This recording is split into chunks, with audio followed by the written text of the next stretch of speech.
జంబుకేశ్వర దేవాలయం, శ్రీరంగం, తిరుచిరాపల్లి, తమిళనాడు. ఇది జలలింగం. పంచభూత లింగాలలో ఇది జలలింగం. 7 ప్రాకారాలతో 18 ఎకరాల స్థలంలో 7 అంచెల గోపురంతో విరాజిల్లుతున్నాడు ఈ జలలింగేశ్వర స్వామి. పంచభూత లింగాల్లో ఒక్కటి వాయులింగం శ్రీకాళహస్తిలో, ఆంధ్రప్రదేశ్లో ఉంటే మిగతా 4 కూడా తమిళనాడులో ఉన్నాయి. ఇప్పుడు మనం జలలింగం జంబుకేశ్వర. గం గణపతే.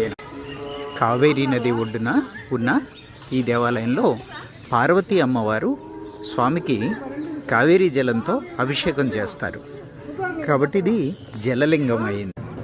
భూగర్భంలో జలప్రవాహం ఉంది అని చెప్తారు.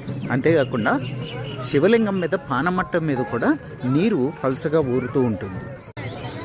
గుడ్డ వేసి కాసేపు తర్వాత పిండితే నీరు కనిపిస్తుంది.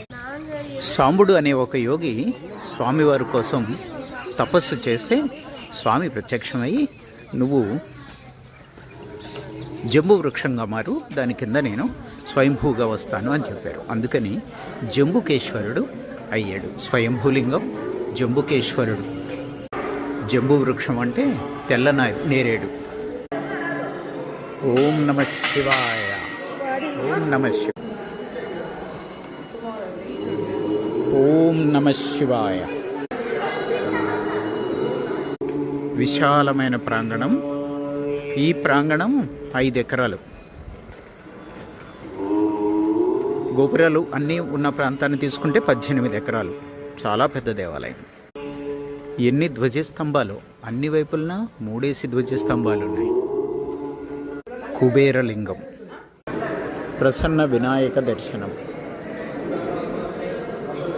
శనీశ్వరుడు తల్లికి భార్యకి ఇక్కడ దేవాలయం ఉంది. విశేషం. శనీశ్వరుడి తల్లి ఛాయాదేవి, సూర్యుని భార్య. శనీశ్వరుని భార్య నీలాదేవి అట. మంగాదేవి అనే పేరు కూడా చెప్తారు. జంబుకేశ్వర ఆలయ ప్రాంగణంలోకి వచ్చాము. స్వామి జలలింగం 1800 సంవత్సరాల క్రితం చోళులచే నిర్మించబడ్డ దేవాలయం. ఇక్కడ అఖిలాండేశ్వరి అమ్మవారు చాలా రౌద్ర రూపంలో ఉండేవారట.